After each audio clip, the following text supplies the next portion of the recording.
Bank of Muscatine's Coach's Corner with Muskie head coach Jake Mueller.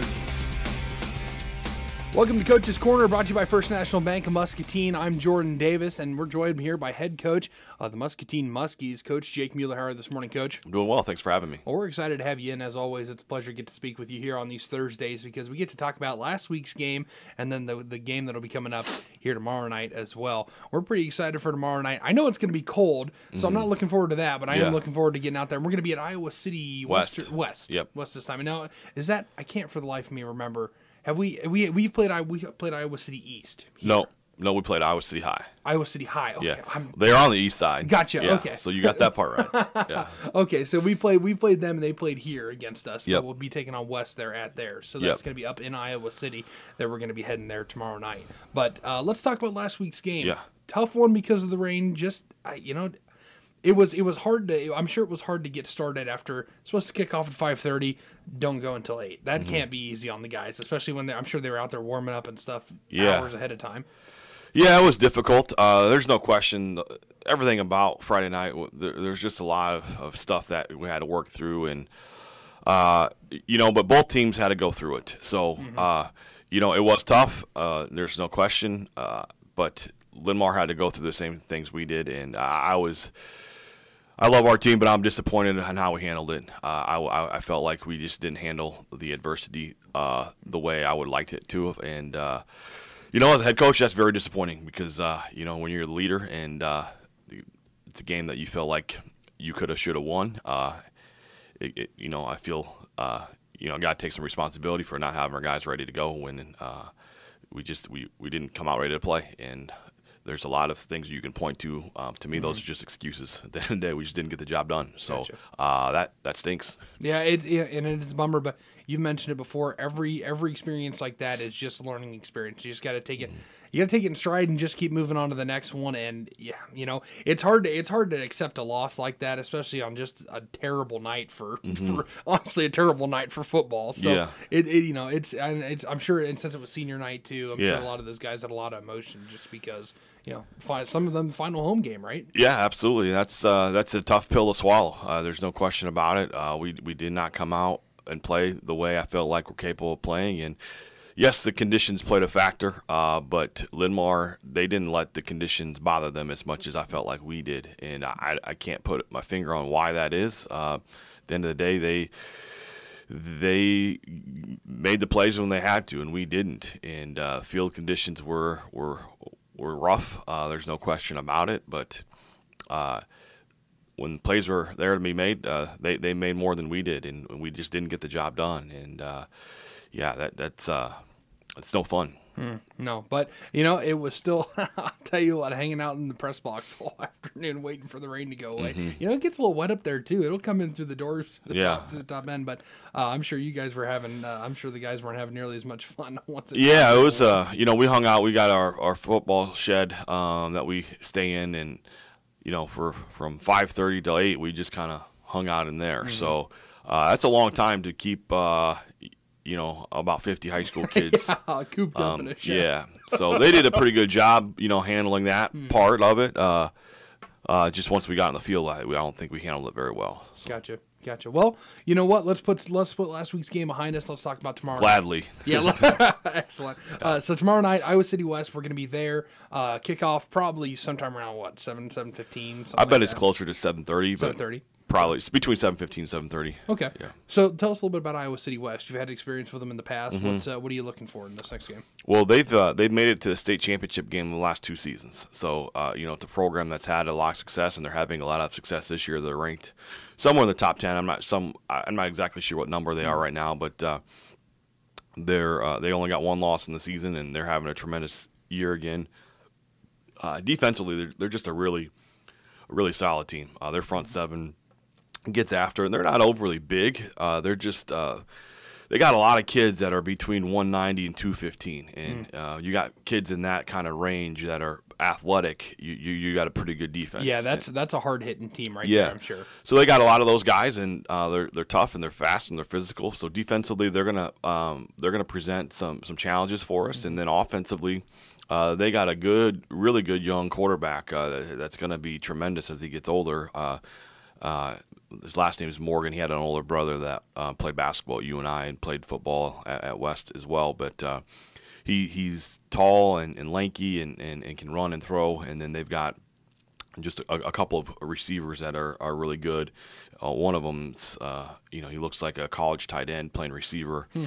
Just a really big, strong, athletic kid. So, we'll have to do a good job there as well. But, they're a team that I feel like if we can play our game, I feel very good about how we can have success tomorrow night. But I feel like we've had a really good week of practice, and so we're looking forward to the challenge. There's no question that it is going to be a challenge, but it's one that I feel good about. I feel like we're going to be ready to go tomorrow night and compete, and if we play well, I think we can have some success tomorrow night. Absolutely, and I'm sure a lot of the guys are pretty excited too that it's going to be a little bit cooler, because I'll tell you, I'd rather play in the cold than the heat. That's for sure, because when you're in the cold, when you're moving, feels good to be getting warm rather than it just depends on how cold. Like there's a limit to that cold. I'm sure we'll see a lot of long sleeves on some of the guys, some of that long Under Armour kind of stuff. Yeah.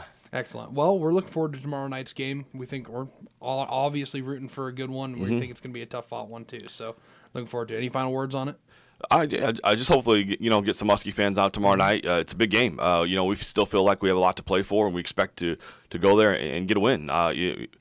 Even though they're a highly ranked team and we're coming off 2 losses in a row, we feel good about our team and our program and we're the direction we're heading. We've had a good week of practice. I think mentally our kids are in a lot better spot right now, and we're just really looking forward to getting a chance to go out and compete again. Excellent. And is this game 7?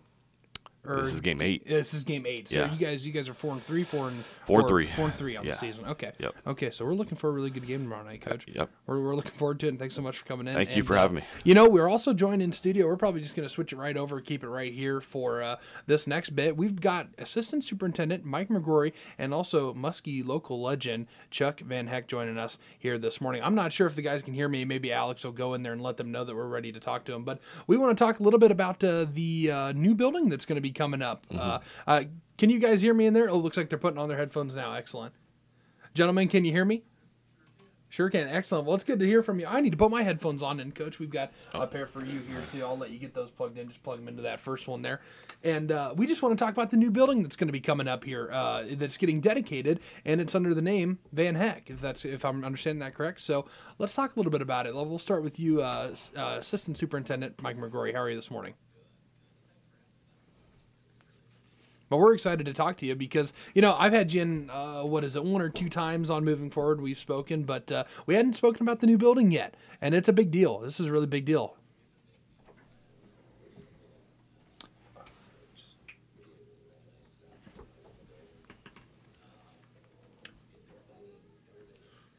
Building so far is just, kind of really impressed with what the building looks like and what it offers inside.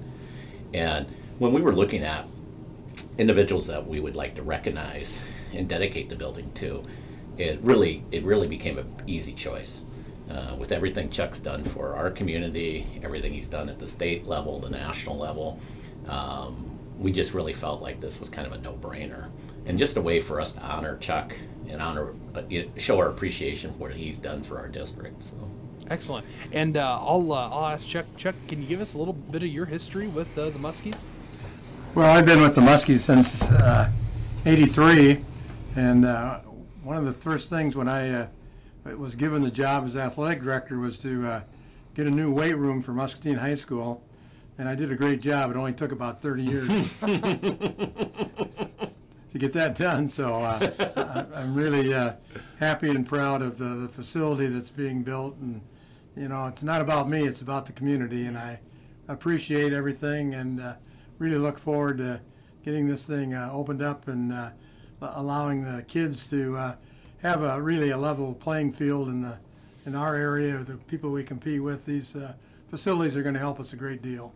Absolutely. And I wanted to include Coach in on this as well, because what's it mean to have a facility like that? I'm sure your guys are going to get a lot of good use out of it, be able to have, because it's a workout facility as well as what all's in it? Is it workout equipment like treadmills and there's two gyms that are 2 basketball gyms that are in there, and then then a really big weight room workout facility for training for student athletes and PE classes. So, yeah, what it means for just the school in general, there's a class in our current weight room every period of the day. I'm pretty confident in saying that there's not another classroom in the school district that has close to 350 kids in it a day, and so to have a facility like we're going to have for kids to go to high-end facility where they can just take a sense of pride in what they're doing, and it can hopefully enhance the workout and give them more excitement about trying to get better every day, and so that's it's exciting to have that for our kids, and we're really looking forward for the opportunity to get in there and use the facility. And I think one of the things as you travel to other schools, our kids see what other people have, and so it's nice to finally kind of take a step in that direction to see our kids can say, hey, we've got something nice here too, and it just kind of gives them more motivation to continue to work hard and try to be the best. And so it'll be fun to watch the kids go in there and really excel as far as having an opportunity to have higher end facilities and just more room. Our current facility right now that we have there, it's adequate, but it's probably not the safest environment right now when you try to get a lot of student athletes to work out at the same time. It's just going to give us all our programs more flexibility to do things together. It'll give coaches and athletes, as far as their time management, a lot better usage, because you don't have to have such segmented times, because you can have more student athletes in there and students in there at a time. Gotcha. Well, excellent. Well, thanks, Coach. We appreciate that. And Mike, I want to throw it back to you just for a moment here. Tell us a little bit about the road to get to here, to get to this point where the building's ready. It's going to be when's it open to the kids? Great question. What we're excited about is a couple things. Is when we initially started the project, we were looking at basically a weight room and then a new entryway into the gym and so forth. And as we looked at it further and we analyzed the needs of the high school, now we have a facility that not only will have a weight room, but like Jake was saying, it also will have basketball courts. It'll be able to be used for PE nonstop and those type of things. And so it's also going to become a community resource as well.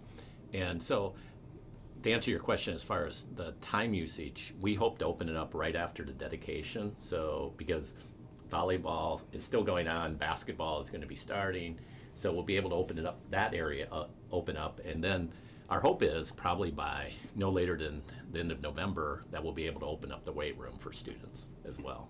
And I think I would like to put a plug in for, like Jake was saying, I would go even further as far as the usage of our weight room. I don't think there's another program, weightlifting program in Iowa that has the number of kids involved. And I give a lot of the credit to that to DJ Hawkins. He's an unbelievable teacher, a mentor to kids, and you can have a nice facility, but if you don't have a great instructor, right, it's not going to be what you want. And we're fortunate to have both. I would second that. The thing I like about the program that they run is that, in many communities, at least that I've seen, the weight program is geared strictly to the football program, and here every sport is treated so that they all get a chance to have the strength and conditioning program that's needed. And as far as what about the usage, the program's over at 4, and I imagine that there will be a basketball bouncing at about 4:05 in there. Excellent. Well, we're really excited about the new building. It's a big deal. It's a big step in the right direction for Muscatine, I'm sure. I'm sure the kids are going to get a lot of use out of that. And like you said, having good leadership there to really help them work in, because, we're kind of starting to see a little bit of a turn in, I think, in youth. I think we're seeing a lot healthier youth than we had in recent years. I think we're kind of getting off of that. While I say that, I know that there is a lot of that stuff coming in, like, more phones and tablets in kids' hands. But I think there's also been a bigger drive for kids to get active too in recent years. At least in my experience. Maybe that's just me and I'm all wet. But I But I've seen that, so it'll be great for them to have this facility to be able to use that. So, well, we thank you guys for coming in and talking to us. Any final words about the dedication? When is it? It is on Saturday, and the open house is from 2 to 4, and the actual ceremony starts at 3 o'clock, and we hope everybody can come out and join us for this wonderful event. Well, thank you, Mr. Van Heck. Thank you, Assistant Superintendent Mike McGrory, and also to Coach Jake Mueller joining us this morning. And while this hasn't only been Coach's Corner, this has been the First National Bank of Muscatine's Coach's Corner here on the VoiceMuscatine.com. This has been Coach's Corner, presented by the First National Bank of Muscatine. Tune in next Thursday morning for the next installment of Coach's Corner.